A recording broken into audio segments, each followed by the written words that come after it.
Oh man, we are live with another COFOH Live Undead, and this is Halloween weekend. What the fuck, man?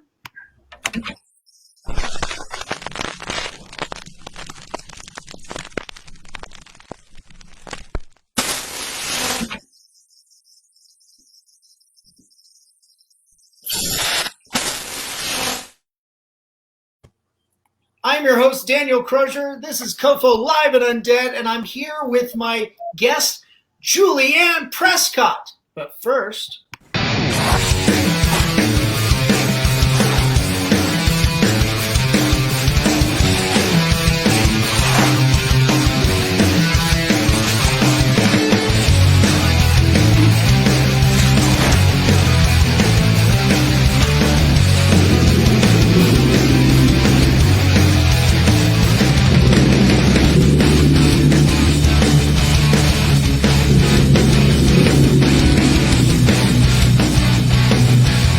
Do I have something on my face?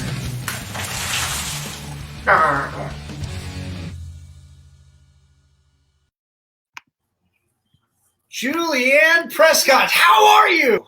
Hi, I'm very happy to be here with you guys. And yes, it is Halloween week. I can't believe it's only in a few days. It's gone by so fast. It always does.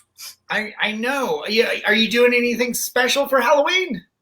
I'm actually going to be in Indiana, and a friend of mine, she runs this really cool bar out there, and she's doing like this big party, and it should be really fun. It's a bar / brewery. So I hear they have like a ghost pepper beer or something. So I'll probably be trying that out.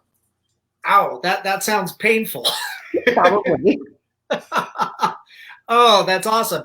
So, Julianne, do you prefer Julie or Julianne? Julie's fine. Anne, that was my middle name. And whenever I was in trouble as a kid, I was called Julie Anne. And so when I first got into acting, I went by Julie, and Anne is kind of like the last name. And then I added Prescott along the way. So it's fine. I don't really go by Julianne unless I am in trouble, but Julie is cool with me. Nice. Excellent.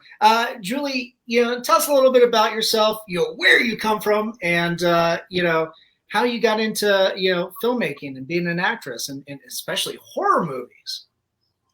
Well, it's a very personal story for me. It's something that as a kid, I have all these memories of like all the horror movies that I saw and when I saw them and kind of what was going on in my life. And I've just been a huge fan, ever since I was really young. And it was something that just helped me through difficult times, helped me to like identify other cool people, gave me kind of a purpose. And then with acting, the main thing that I watch is horror. So I never had any idea that I would get into it as an actor. I was doing stage shows and like burlesque and stuff like that. And I got involved with Trauma Studios, and they sort of gave me my start, kind of vouched for me with my first film. And I just never stopped since then, because it's been the most amazing, gratifying thing I could ever hope to be a part of, just meeting people, making friends, and being able to be a part of stuff that I would be watching as a fan. So that's kind of where I came from. And I was specifically from Florida. So if that's where you like physically, where did I come from? Yeah, I came from my parents in Florida. So yeah, St. Pete, Pinellas County to be exact. And yeah, so I kind of like stayed there for a really long portion of my life. And then I came out to the West Coast, and it's really beautiful out here, and just kind of, now I'm everywhere at once. I'm kind of like a divided spirit, but that's where my roots are. Nice. Wow. I follow you on Instagram, and you're always posting from all these movie sets and everything. I mean, you are just non-stopping, just constantly working, it seems like. Well, it makes me really happy, again, like I said, to just kind of these journeys and be a part of like these little film families. And so I'm always looking for new friends and new people to work with, but also really excited to support people that I've met along the way and people that I've kind of followed. So I try to stay as active as possible. Plus, there's just so many amazing things going on. And if I can physically support by being like actively there, I would love to do that. But when I'm not doing that, I try to do so virtually like we're doing. Yeah. Right. Yeah. Right now we're having to do so many of these interviews, online because Yeah. COVID. Yeah. Have you been able to keep working during this time? I have. I've actually, when it first happened, I wasn't sure what was going to happen and how we were all going to be affected, and we've all been affected by it. So I feel really grateful for the productions that have been able to move forward in any sort of way. Um, Obviously, I've looked into what we need to do, and we all practice being safe. And it's Right. very hard. You can't have these huge productions and this grand stuff going on. We all have to kind of like follow certain things to keep us all able to keep doing what we do. Yes. So I think that everyone that is continuing to work is amazing. And again, I'm just super grateful and honored that I can do anything, even if it's just two of us out in a field with like our phones or something. We're keeping the spirit alive. And I think that's what we all need right now, is to feel like there's a moving forward and there's still support in the community, and that we're able to do something to keep everyone entertained and hopeful for what we're going to be, I guess, hopefully very soon in the future, able to kind of get back together in some way or shape or form. Right. Ah, that's fantastic. The Angela just chimed in, said hello to us. So Hi. hi, Angela. Oh, I see Um, her. Oh, that's cool. yeah, we can beam in some comments from YouTube and Facebook on StreamYard here. Nice. That's the platform that we're using. Um, Angela just posted something about Terror Tunes 4. Is that something you're a part of? Yep. I'm so excited about that. I mean, like, I've been a fan of that franchise I had no idea I would ever be able to be part of something like that. And it's epic. And right now, there's a lot of promotion. There's a lot of really exciting things happening for that film. So everybody should look it up, check it out, and see how they can get involved too. I mean, maybe you could be there. Maybe she could be there. I mean, it's actively like a really amazing thing happening right now for Terror Tunes 4. So yes. That's cool. Yeah, I know Joe Castro is a part of that, and I think he directed a lot of the first one too. And then I interviewed Matthew Vinaha a Mm-hmm. couple weeks ago too, and he said he was directing, I think, a couple segments off of that. So it sounds like you've got and yeah, you surround yourself with a fantastic pool of talent, and and thereby your family. At least you're set both Yeah. set. I mean, whenever I see people like them, I just saw Joe Castro on something very recently, and I mean, it's exciting. It's exciting when you see those faces and the genuine excitement, and compassion and just supportive nature when you see your friends, your film friends and family. It just makes you feel really good. It's just like being like an outcast as a kid. All of a sudden you find your tribe. Well, we Yeah. have like tribe everywhere, but not only do we have tribe, but we have like tribe that's actually really productive and making like cool things for other people that maybe haven't found theirs. So to be able to do that with your people and your friends and family and folks that you admire along the way, all you can hope is that you keep creating that excitement. And I'm just, I guess, feel very blessed every time I get to connect paths with these people. So yes, I'm excited. That's fantastic. Yeah, when I'm working on a set, helping out with somebody on a film or directing something too, I always make sure that the material's fun, everybody's connected, having a good time, and trying to make it feel that it's not work. Yeah. Uh, so it sounds like you really push for that same sensibility when you're on set. I do. I think that it really needs that aspect because it's a lot of hard work, Yeah. physically, mentally. There's just so much that goes on. It seems like the elements are always against us. When we're supposed to be filming something that's cold, it's hot outside. When we're supposed to be filming something that's hot, we're like freezing to death. And it never fails, any death scene, there's always going to be something where it's like just interfering with what you're trying to do. Any serious scene, there's going to be somebody wanting to laugh. I mean, it's so unpredictable. It is hard. It takes a lot of focus. And everyone that's on these sets is, super talented, super, serious about what they're doing. But if you don't have that fun and you don't have that element of connection, it kind of does show on screen. So it's very important for all of us to be able to, have that kind of rapport with each other when we're there. Nice. This morning, I had the privilege of watching Teacher Shortage on Mhm. Amazon Prime. Yes. I think you were in there as the bartender, and but you were also she was also a teacher. Your character was also a teacher too. Yes. Yeah. Without giving too much away, she's just, I think teacher shortage. One thing I've heard so much about that film is from actual people that are part of education. Like they've at one point had a job where they were dealing with things that they saw in the film they could connect with. So that Yeah. film's actually been really important to a lot of people who watched it because they could relate. They could blow off some steam, or they could vent, or they could go, oh my God, I know exactly. I knew that person when I was at work, or I knew that person and what they were doing, or I was that person. Mine was sort of the teacher that maybe she's like a sub, or maybe she's not making enough money with what she's doing. She's not getting paid what she needs. So she has to kind of alternate some nights as a bartender. And she doesn't necessarily want anyone to see her because, well, that would, they would be like, oh gosh, Miss Johnson or whoever did you see her? She's bartending. That's so scandalous. Right. So, she's happy to see colleagues in there, but she's also kind of guarded, like, okay, guys, hope you pay me good and don't say anything on Monday. So that was kind of my character. Right. That's one thing I got out of it too was the commentary on how teachers are really they're underpaid, and they're such a vital resource for society. Mm-hmm.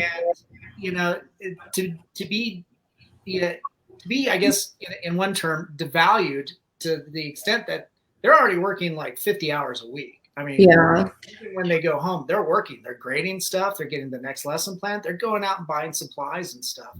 And then they got to go work that second job just to make ends meet. Oh, that's infuriating.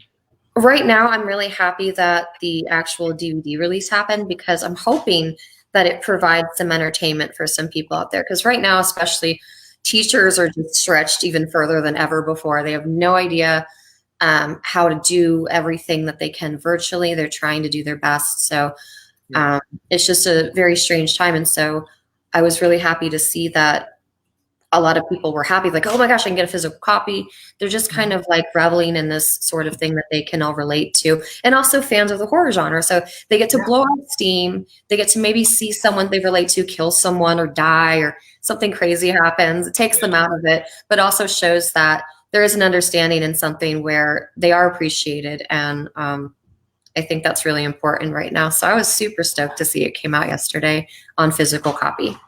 Yeah, what perfect timing. That's the first time I came across it. Was this morning on Amazon Prime. So I was like, yep, thank you. I'm glad that you watched it. Yeah, so that was really cool. As I mentioned before, you're constantly working. I'd imagine even during the pandemic, you have a number of things just still being released. Are you able to? I should say, do you have any new films to plug along with teacher shortage? Well, the Amityville Harvest just came out. I believe it was last Tuesday, so not this week, but the week before. So that's new from Lionsgate. It's out there, and it has Eileen Dietz, Sadie Katz. It has just a phenomenal cast and crew for that one. And I mean, that was a lot of fun to work on. I can't give a lot away because you can get from the trailer some little tricks and treats, but I had so much fun working on that. I was really happy to just be part of that too. I got to work with Joe Castro again. So yeah, that's out right now, and you can get it. I think it's on VOD platforms. It's on Redbox. Physical copies are out in stores. I got mine at the local Walmart, so I was able to pick that up. So that one just came out. And then there were a couple of premieres. Don't Fuck in the Woods 2 premiered in Ohio last Saturday. And then Midnight, which is a reimagining remake from John Russo's classic. And that was directed by Gary Lee Vincent. And it is actually premiering on, no, not Saturday. It's tomorrow. It's tomorrow it's coming out. So Okay. they'll have a premiere, and it's limited, the limited seating, obviously, and limited availability for you to be able to go see these premieres. But if you are in an area where someone's having a premiere, I highly Mhm. recommend coming out, grabbing a seat, and supporting everyone, because premieres right now, it's very important to us. We really want to share them with you guys. So yeah, I'm really excited that those are still happening, but again, it has to be in a safe capacity. So Right. super excited, but being safe.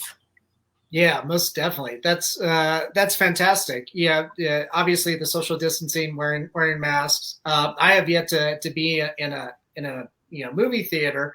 Every time I Mhm. since yeah March, the beginning of March, Yeah, uh, every time I try to go get tickets to drive-in theaters, they're always sold out.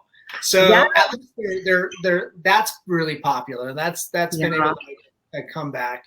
I'm Um, excited by it. I mean, I think that's amazing. Some of the things that have gone on this year, the creativity and the ways to continue to thrive and create, it's been very inspiring, very motivating. And certain things like the drive-in, I mean, stuff like that is a hugely positive thing. And I think that there are ways for us to be excited still and have fun. And that was one of them that I was really happy to see getting so much love, is the drive-ins and what you could do there with that format and that platform.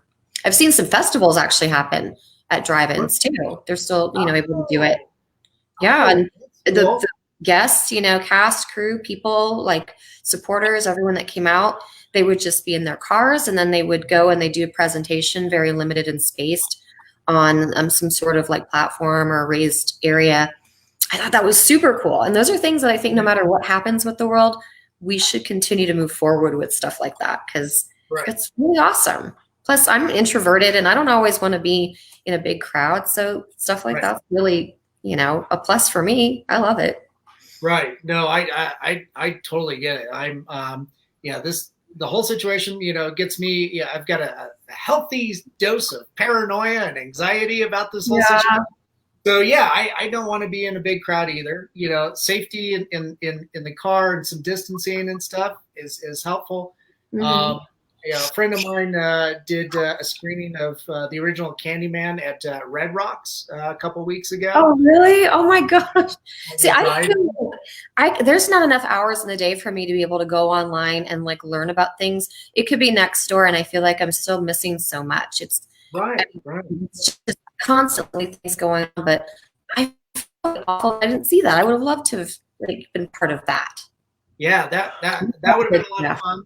I wish I could have participated too. And I live just yeah near Denver. Mhm. Um, but yeah, we've participated in a number of online film festivals like Telluride Horror Show and Mile High Horror Film Fest, which was on hiatus for about 5 years and then finally came back only to go online. Yeah. Uh, but by doing so too, they've been able to reach such a big, broader audience than just the individuals that would show up in to the actual physical event. That's Um, true. That's a really good point. It is a broader reach, and no matter what happens, I think that in some capacity, stuff like that should continue to go on.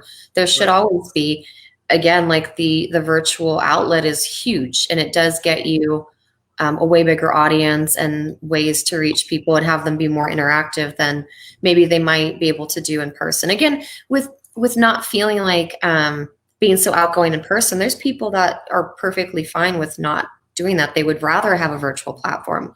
So I think that's another cool thing that maybe everybody should be grateful for right now, that we're learning more about and we're able to utilize.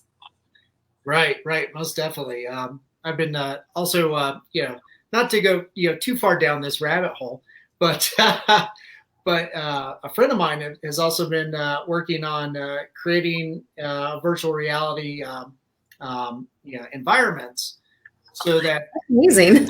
yeah, and I was just like, okay, well, that's great and all, but how do you bring that to the online format? Because that takes up a Yeah. massive amount of bandwidth. And so, like one version we've been playing around with is you have the physical performer or artist there. They're creating their things, and you can see what they're seeing through their VR goggles, and then we broadcast that. with some, play-by-play commentary. That's Uh, really cool.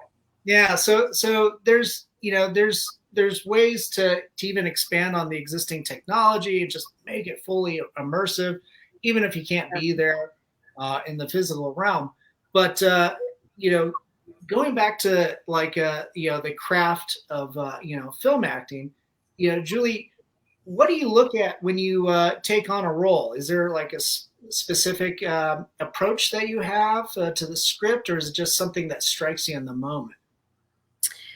Well, when I first look at a script, but like before we even get there, when I learn about the character, obviously I want something that's going to have like a really good range, or she's going to have some sort of arc, or go through something where I can really get involved in it per se. Get my headspace in there and have the time to do that. Sometimes I just like a quick death. I mean, it just depends on what the script is and how I Yeah. feel about it. Again, as a fan, would I watch this? Is it something that I would be watching if I wasn't involved? Like, what are they doing? What is their overall vision for this? Is it going to be a character or something that they'll revisit in the future? So I guess it's just like a case by case basis, but I would love more roles where I'm the killer, or Oh, I'm doing something really messed up. I like really messed up roles. Like I'm happy to go in and make an appearance, do something funny, do something weird, die horribly. Like those are always cool. But of course I like to be around a little longer and do something that the audience is going to follow and be memorable for them. But that can also happen in 5 minutes. It depends on the writing, it depends on the direction, it also depends on the rapport with whoever you speak with, about if you have an idea on how to portray something. That's like, I've had scenes where it's all like pages, but it's just action, there's no dialogue. So those are, it seems like, oh, that's going to be really quick, but they can go on for days because the movements involved, your interpretations involved, the effects, the way you're moving, everything that has to be blocked. So I guess it's a really hard question, but it's a good one. I just go on it, one at a time, and I like to talk to people one-on-one about what they're looking for and then be able to like bounce off of them with it. So I guess that's kind of how I work my way through roles. yeah. So if that makes any sense. That's my Oh, explanation on kind of what I look for, but also what I do with it when I'm there. cool. That yeah, it seems pretty exciting. To be on the set doing horror movies, and then having such a a large resume of work. Um, you mentioned earlier that you got your start with trauma, and that's, man, I've seen Lloyd's sets and stuff, and those can be tough because they can be pretty physically demanding. You really have to have a Oh yeah, passion for what you're doing. I know that for firsthand. When I worked on Shakespeare's Shitstorm, there Oh, was we had some scenes that were outdoors. It was on, like a water setting and the sand, and it started raining. It was very, very cold. And again, we're dealing with elements. We don't really have a place to go run and like, okay, everybody get in the trailer together. So it was like, okay, wait for the rain to pass. It was very, very cold. And then the sand being wet retained that cold temperature. So also with like large scenes, there's a lot going on, a lot of moving pieces. There's a lot of things that they want to capture. There's a lot of craziness. There was a big party like vibe, stuff like that going on, where there's just so much going on, and you're going with what you need to be doing. So it was intense at times. It's a lot more intense than you'll ever see, yeah. because all you see on screen is the party and the crazy. So it's a lot of hard work, especially with something that's on that scale and that has that much going on, lots of ideas. But there's also, with things like that, there can be very specific things that they want portrayed. So to take that big scene and portray and catch the pieces that they want, it's also really hard to do. It's a lot more intricate than maybe you'll actually ever see. You'd have to watch it several times. And every time you'll see something that you maybe didn't see before. Yeah, yeah, most definitely. The specifically with trauma films, like Disney itself refers to itself as the house of ideas. Um, Hmm. but I would say with Troma, it's the house of B movie ideas. You know, Oh yeah. it's just constantly, you know, turning out original productions as well as distributing other films for up and coming filmmakers. Hmm. We did, you know, have Lloyd out here last year, and I was able to interview him at a screening. Um, I think for the most recent Class of Nukem High sequel, Yeah. um, and that was a lot of fun, and got to meet his wife. Um, She's really nice. She's like so nice. Sweetheart. Uh, I But had she's no also idea. like she's got a lot of great ideas too. It was awesome to see them together on a set and just their vibe. Like she just makes the energy like really cool. Like her being there was amazing to me because she also just over the years, I mean, her input is she's in there. Like she's involved in everything that goes on too. So she's a very driving force and she also is, you know, obviously very supportive of everybody. So Yeah. yeah, she was really cool when I got to see her and meet her there. Yeah, she used to be the film commissioner for New York State. So you know that's a lot of the reason why they have such, you know, big productions going on now and so many more incentives for you know, independent filmmakers too. That is Um, amazing. yeah, I mean, support. Support's what you need, guys. That's my one answer for what do you need to do this? Support, support, support. right. Right. Yeah. Even during the, you know, the pandemic and stuff, you see a lot of people, you know, putting together productions as you're working on a lot of them, and even doing, you know, just it seems like a slew of Kickstarters and Indiegogos, you know, direct, you know, funding of all these you know, creative projects. So Hmm. I find that that's pretty endearing, and if people are able to support financially, but at the same time, would you say that you know, even if you can't do that, what if you were to reach out to them and say, "Hey, I can't support you financially, but I've got this old car. If you've got a, you know, if you need a scene where you need to beat the shit out of something or blow Yeah. something up, or you know, I don't know about the blow up stuff. Probably not right I don't know. That's now." very in depth. I mean, that takes I have no idea. I don't think I've ever been somewhere where we blew something up. Okay, that's on my list of things I need to do too. Need to blow Yeah, that's something up or be there's. actively there. I We'll think start your bucket list here, huh? I'm starting it right now. I'm like, oh, that's a great idea. I need to do this. I think what people could do is, I know it sounds really cheesy and maybe like people don't think it helps that much, is just sharing and being excited. We Right, want to hear that you're excited. We want to hear that you want us to make this movie. We want right, to hear that you're going to watch it. We want to hear that you're happy that, you know, it's going on and you want to know what we have to say. You care about what we have to say. And it's something that you want to have a conversation with your friends about. So right, sharing is actually a huge way to support. Actually, you know, contacting and saying, like you said, if you have something that a location or somebody that you know that could help us do something, or, you know, you're a great cook or just whatever, just you have, you know, this huge supply of makeup that it's all in packaging or clothing and period piece costuming that you can donate. Like there's just so many things that you can do if you are interested and just reach out. It's always appreciated. We just, you know, want to be, you know, creating some sort of excitement with the projects and have it be something that's going to move forward and people are going to care and really enjoy what we're doing. So if you have something you want to get involved, it doesn't always require money. It doesn't always require you physically being there. You can just, you know, if you want to write an article, you want to submit it to somebody just to pass it along, that helps out like a huge deal. yeah. But much like what we're doing here too. You know, Yeah. sharing you know, your story, you know, what your passions are, you know, your love of the craft. Yeah, and plus for me, it's always fun to meet new people and see all the cool shit that's going on out there. Uh, Absolutely. I'm all for that. I am down for that any day. yeah, that's cool. Do you you know, when you do shows and go to shows and even on social media, do you find it pretty rewarding to engage with your fans? I do, and that's one reason why my Facebook, I never made like an actor page. Oh, okay. Um, just because like there's no like real, as far as I can see, the moderation's a little different with it.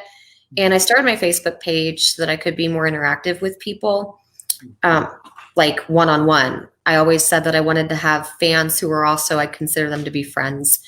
So my all my social media, even my Instagram, every once in a while I'll take it off private and I'll for a couple of days do like a public just to see if, maybe there's some people that were interested, but they got intimidated by the privacy thing. Hmm. But overall, I keep it kind of private, um, just because I like to talk to people. I like for them to know that they're reaching me when they post something, or if they send me a message, they know that it's me. And just like with my representation, I don't have representation. I never have, and I don't think I ever will. I don't have anybody that helps me or does anything. It's all me. Like I'm the one that reaches out. I send my information to people that I'm interested in working with, and I do the audition process. I do everything one-on-one because again, I like to talk to the people that I'm working with, and it's a very personal thing to me. That's why I do it. It's not a job. It's not like something where I feel that I need to have this barrier or somebody speaking for me. Like I'll speak for me, and that's why I want to work with you, because I can tell you why I want to work with you, because it's me reaching out and asking, can we work together? Or I think you're pretty cool. I think that, I'd like for you to look at what I've done and maybe we can collaborate at some point. So I handle the rejections myself too. So, and I handle all of the victories. It's to me more rewarding that way, but that's how I do with everything in person, at shows, online, on the set, working. It's all this. This is what you get. Oh, that's fantastic. It's pretty refreshing because sometimes it's, people are going to have a couple degrees of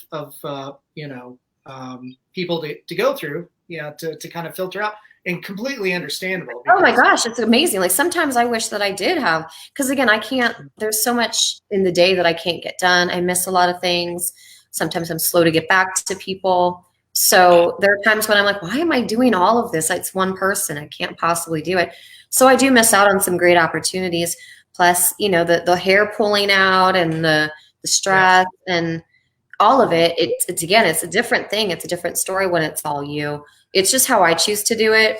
But there are times when I see all the benefits and I understand 100% why people have representation and they have people that deal with various aspects of what they do. I don't know. It's just, to me, it's always been my personal thing where I just like it being me. And I don't know, I guess I'm just, I don't know, nosy and I just want to talk to the people and have a conversation. Or maybe I need more friends or something. So I'm like, oh my God, a new friend? You're not talking to my friend. I'm going to talk about all this all day. So it's just how I am. That's fantastic. Looks like Angela just chimed in again. She said that you are so much fun to work with, compatible as Screenlife, Clown Motel, Appetite for Terror Tunes. So, yeah, I don't know. You guys haven't started filming Appetite for Sin or Terror Tunes yet, have you? No, not yet. And I think that there's something maybe going on with Appetite for Sin next month, but I'm not there for that one. It'll be, I believe, next spring that I'm there. Last I heard for that one. But I know that they're moving forward with something brewing. Saw that posted. Nice. Again, there's so many exciting things going on with these productions that maybe if I need to invoke like a gremlin or something, some kind of like conjure up a demon or something that just all they do is sit on social media for me. Your wish is granted. Oh. Maybe that's what I'm going to do for Halloween. I'm going to conjure a spirit to help me with my everyday doings over here. With good dictation skills, and at least 250, if not, 300 words per minute. I'm going to give them the typing test of the dead. I think that's what it was called. It's that zombie one where you have to, it's like a typing test, but it has to do with zombies, which I don't remember when that came out. Probably early 90s. It sounds like an early 90s thing. But yeah, typing of the dead, I think it's called. But that's what they have to take. That sounds kind of slow. You know, It does, but I think like maybe really you're 3 minutes to writing hit them the or space something. bar, huh? I gotta look it up. I gotta see what my words per minute are nowadays. I think they've gotten way slower, but Yeah, I I wish know I that was a feeling. zombie. Mine too. That's why I broadcast live video because I don't want to sit and have to edit whatever I type. Yeah, my word check on my phone is really weird. I think it needs a new update. It always like changes it to some weird word or it doesn't help me at all. And I'm like, come on, aren't we supposed to just have automatic like spell check and Right, dictation and all of that? Like, help me out here. So, right. Yeah. Mine gets a little out of hand too. So it's usually it's like no, you really should go this way with your sentence, otherwise you're gonna end up breaking up with your girlfriend. we Oh, need zombies. thanks, See, bud. that's what we're missing. Zombies. Zombies. Yeah, yeah. Hey, Julie, you were mentioning too, growing up, yeah, you were into horror films and stuff. What really, kind of grabbed your interest and really influenced, your career choice? I think it was certain characters. I know there were certain movies that I really enjoyed watching. I remember seeing Jaws 3 and I was Oh, really excited because that was supposed to be set in Orlando and SeaWorld. Like, oh my God, I've been there. That's cool. So like it's that relatable aspect again. I mhm, remember seeing Return of the Living Dead 3 with Julie. Her name was Julie. That's where I mhm. started getting piercings and the red hair. I had this great wig because I wasn't, my parents let me dye my hair black, but I hadn't Mm. got into bleaching and all of that. Maybe I should have never got into bleaching, but it was something that at the time, I had this really great wig. I had to wear it to school. I was really excited. But, I was really excited by that, just hearing the character's name and how beautiful she was and how cool. And then, I don't know, it's just, I don't know, music. Music was another big one for me. Like Friday 13th 6, I had a little handheld tape recorder and I Cool. recorded all the songs with that and I'd play them back because I didn't know how to like get that on cassette back then, how to Right. get the soundtracks. I didn't really understand any of that. So music was another big thing. And women that I thought were really beautiful and I wanted to do what they were doing. Like Linnea Quigley was a huge one for me back then. And watching her move and the way she just had that confidence and she's like that chick and she's just like, I can't be bothered with you. I've got better things to do. And Yeah. she's doing it fully nude too. So I'm like, Right. damn, she's just doesn't care. Like she's just that girl. So Yeah. I just wanted to be a part of all of that. It's what I loved watching. So to take some of that now, I'm still into all that. I'm still into the music. I'm still into, you know, who's What you there, just getting to meet people, getting to bounce ideas off of them. So I'm still that kid. I just hopefully, maybe there's some kid out there that'll see me and go, whoa, she's pretty cool. What is she doing? Like, why is she doing this? I want to do that. I want to yeah. go get killed horribly on screen and smack somebody or, stab somebody and do something crazy and wear a cool outfit or no Yeah. outfit, whatever they're into. So, you know. Yeah. Yeah, that sounds like a lot of fun. What are you listening to these days? Well, right now I actually have two playlists going. I go, especially this time of year, I like playlists because I can just have it on and it gives like a great environment. So Mhm. one of them I Google searched and I've had this playlist on every year. And then it's weird. I like forget about it magically. And then I remember it next October. I could listen to it all year though. It's vintage Halloween songs.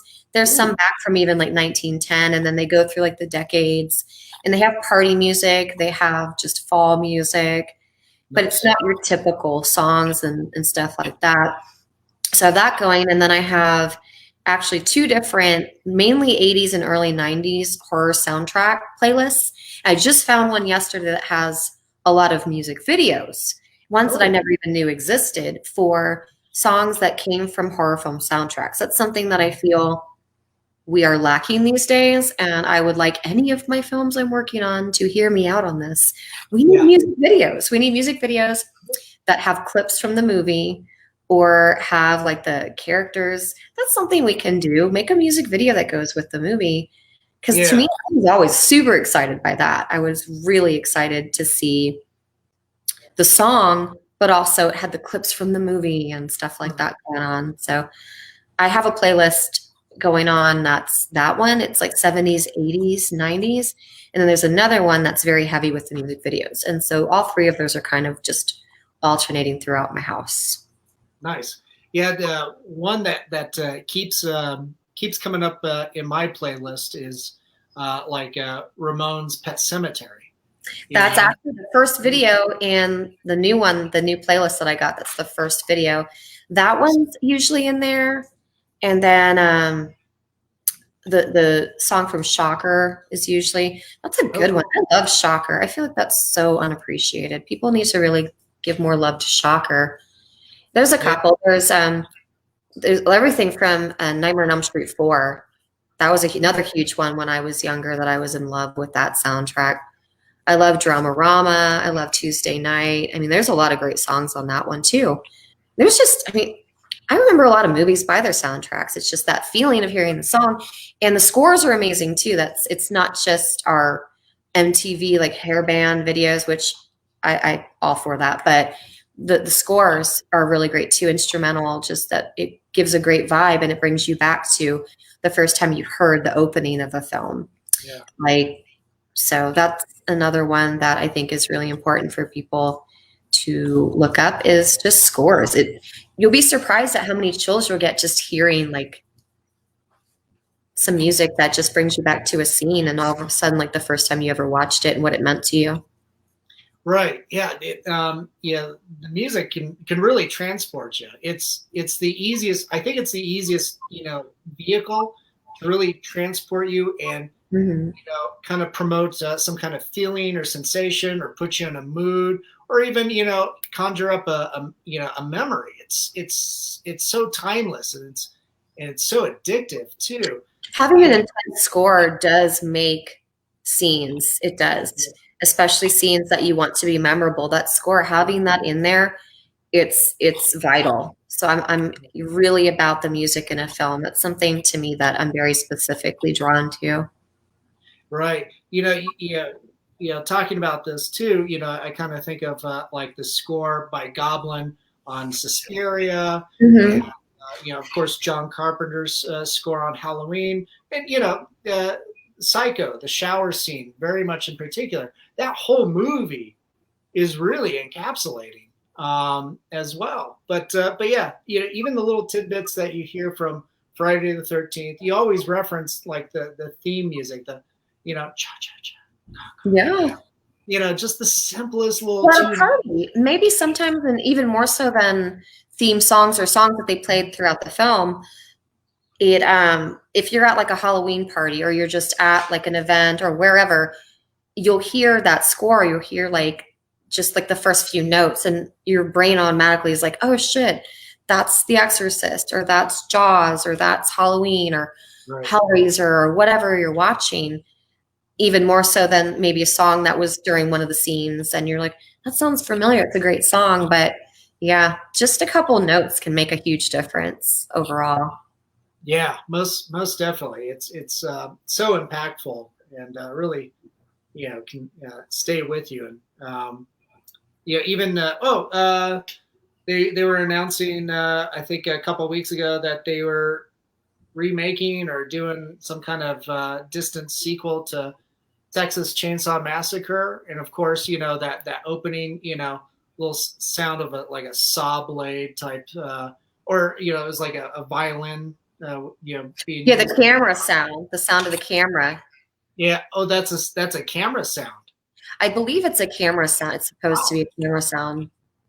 I think I could be completely wrong, and someone out there is going, oh my God, no. Someone type right now if I'm wrong. Please tell me. Someone look up what that is. I think it's supposed to be a shutter sound.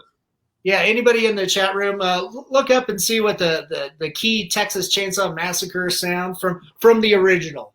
Because I think that you can also, I like that stuff on my phone. That's one of those alert sounds you can even get, is that sound. It's just got a whine. It does have a whine to it. Mm-hmm. So I mean, that's, again, just a small sound, something like that. We remember it, and we're having a discussion about it right now. Someone did that, and it's again, legendary because here we are. We're like, what the hell was that? I remember it. It Yeah. signifies the whole vibe of the film, the Yeah. opening at least. It totally does. Like, a film like that, like back in, I think it was 74, 75 when it was released. Mhm. And, you know, as grisly as it is, it's one that really doesn't have a lot of on screen or any on screen gore. Mm-mm. Uh, and Nobody either. yeah, it was so, skillfully done, even though, I mean, the film crew was basically a documentary, film crew, yeah, and they were to an extent running and gunning it, but it was so masterful, and it's one of those films that I've watched. It's probably one of my top favorite horror films of all time.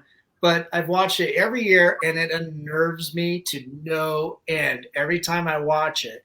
It's so crazy how we think we saw so much in it. We think this is the most, gory, just crazy, violent, insane film ever, and they tricked us. We Right. think they're like magicians. They are magicians. Yes, We think we yes, saw these deaths. We think we saw the meat hook go in. We think we saw the chainsaw rip into people. We think we saw the intestines fall out. Like it's like the telephone game. When you talk to someone, oh my God, that was yeah, so messed up. It just gets bigger yeah, and bigger. And then you watch it and you're like, is this the same movie? Like, I thought I right. saw that. I know I saw that. Even when they go to the next scene, you still feel like you saw something 5 minutes ago, and it's all up Yeah, here. Magic. yeah.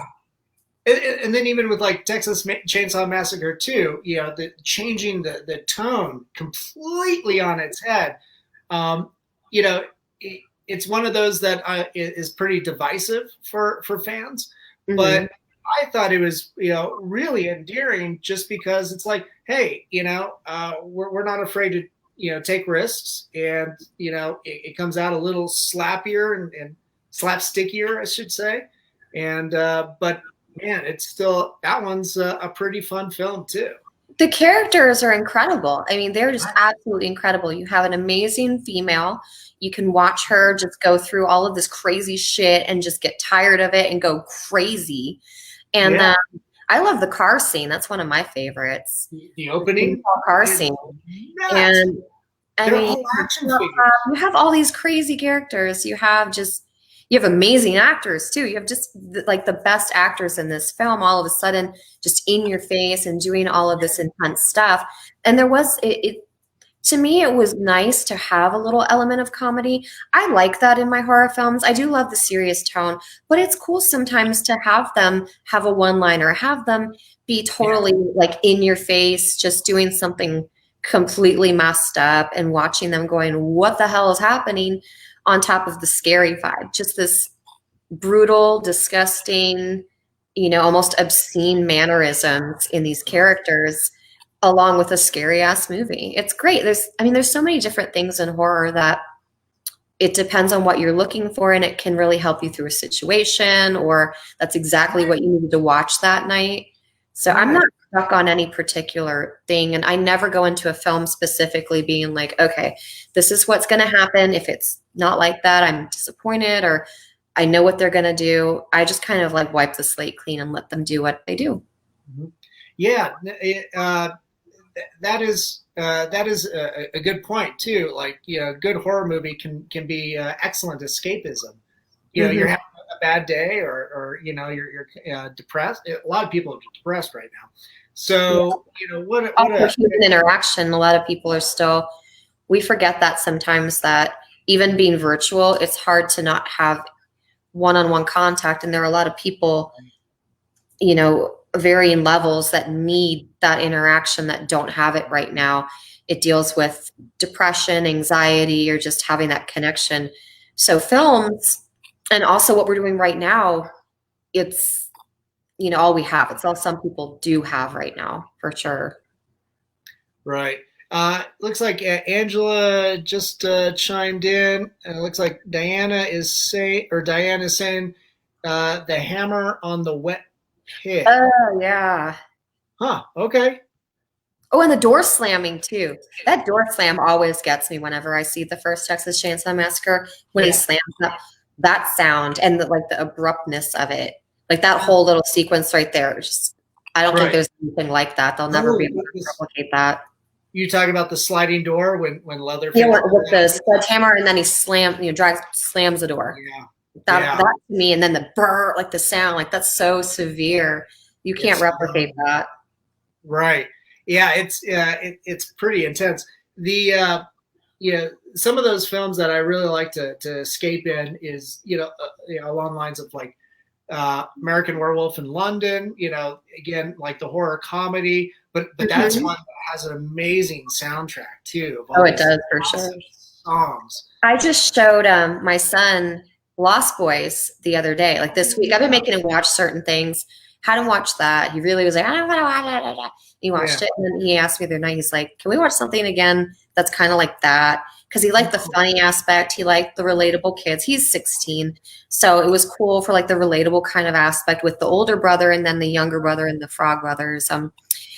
Grandpa coming in and chiming in. To me, the music, again, we go back to music with that one. Yeah. And then the cast was so absolutely amazing. You have incredible actors there. And so I was so stoked when he's like, let's watch another movie like Lost Boys. And I'm like, okay.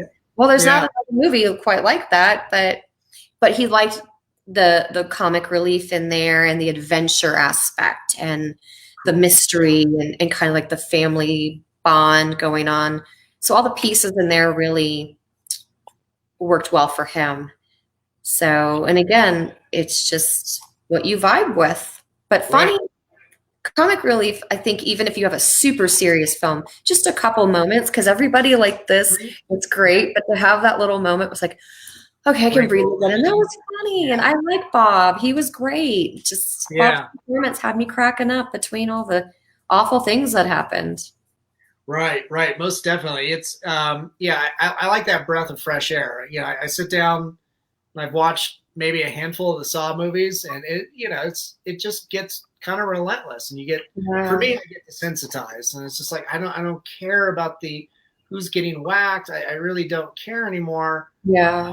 So when you get that little break, either something comedic or something touching, and it's just like, oh, good, finally something where I can relate to the characters, or I can. Yeah, you're rooting for them, and you care about what's going on with them, and you want to see what they're going to do. You want to, Right.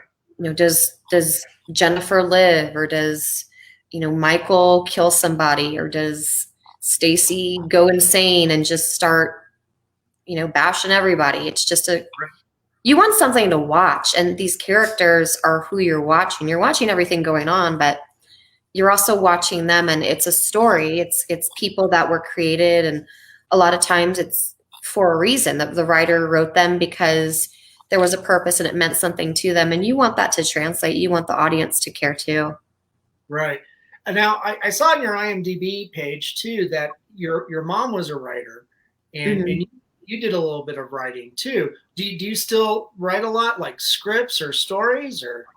I'm sorry, my lighting has changed completely. It's like now I'm a ghost. So it's gone through this like vampire, just my eyes transition with light. Now you're just ethereal and mysterious. So I don't know what's happening. Sorry guys for that. If I do this, it'll refocus, but it doesn't stay.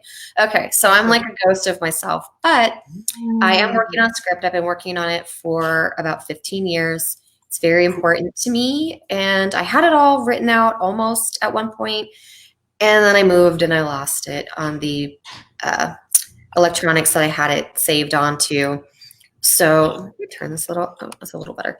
So I don't have it, and I had to start over, and it's been kind of piecing it back together over many years. And I now have it almost 75% transferred from what I have saved.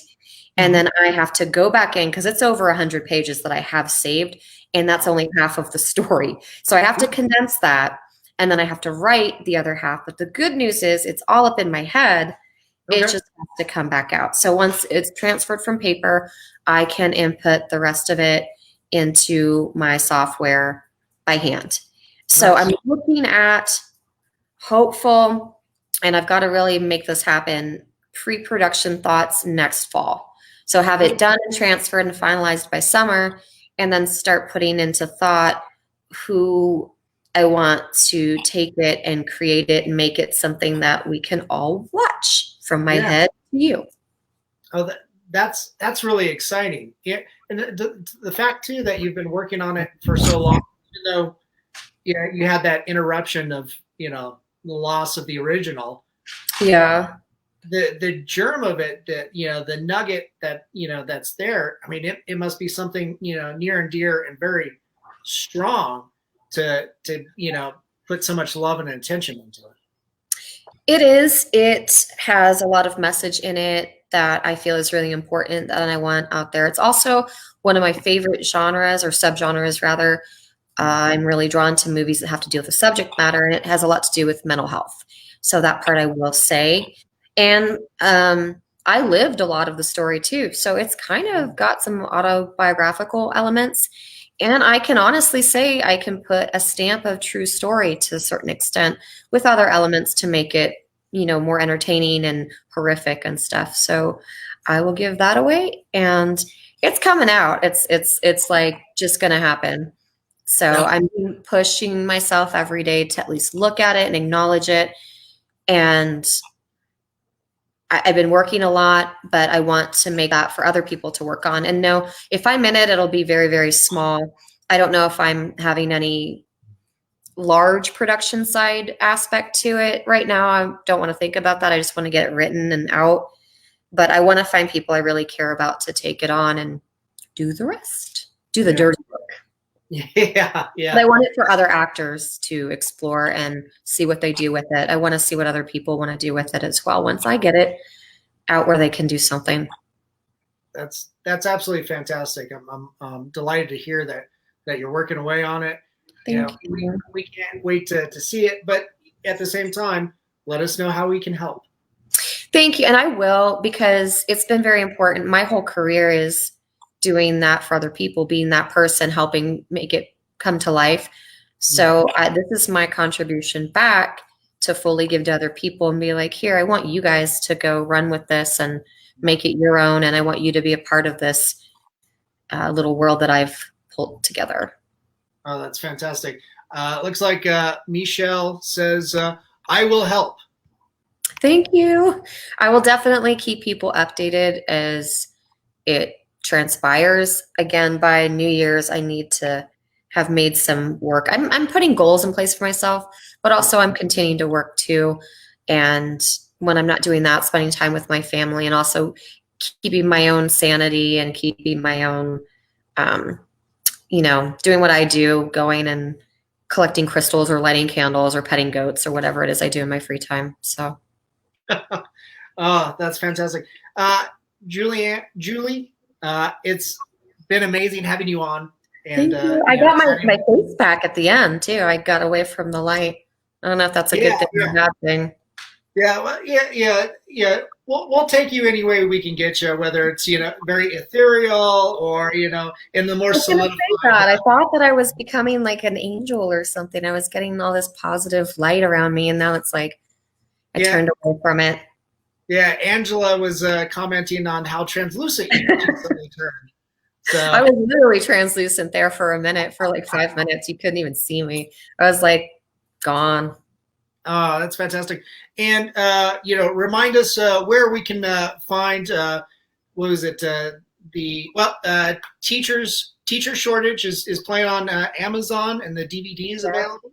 Yes, and then the Amityville Harvest is also on Prime, and it's on Redbox. It's on hard copy, and I have some other films that are again premiering. You can see the first Don't Fuck in the Woods is out.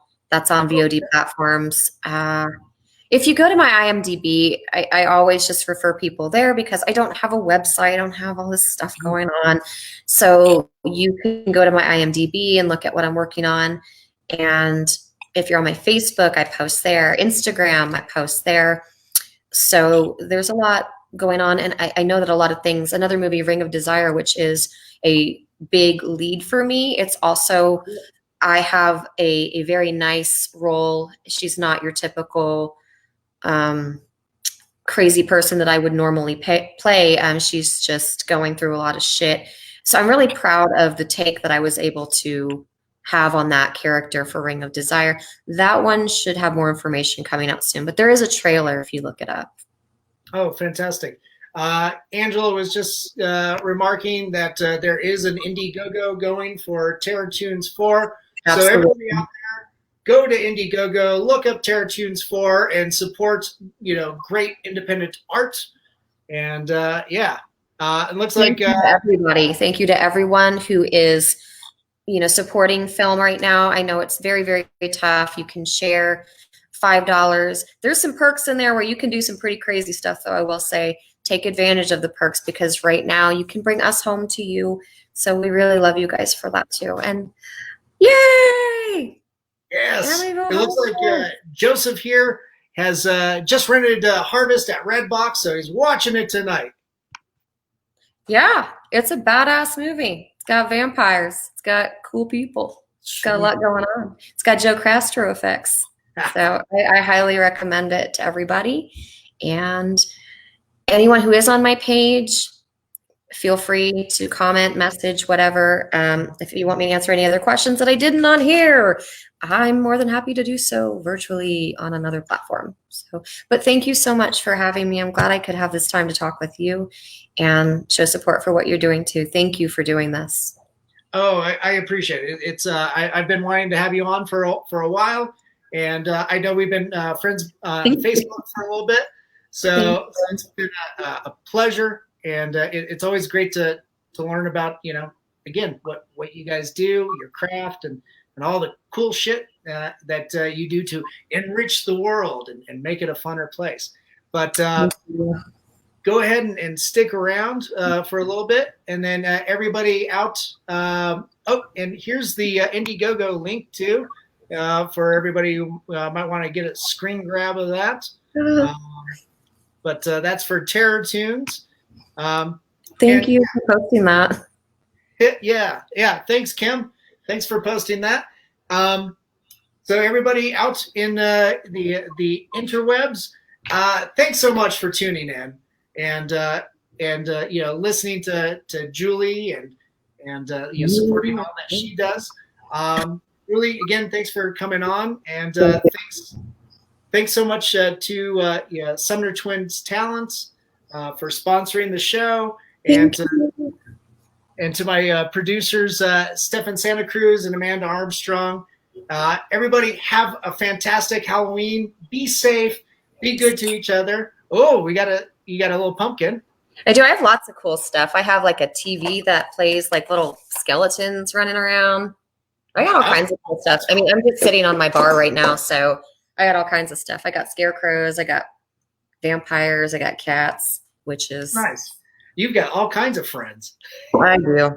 And it's been this way since March. I decided it was going to be Halloween the second we went into quarantine. So it's just been decorated ever since then. Quarantine, what we called it. Nice. Happy Halloween, everybody. Happy Halloween.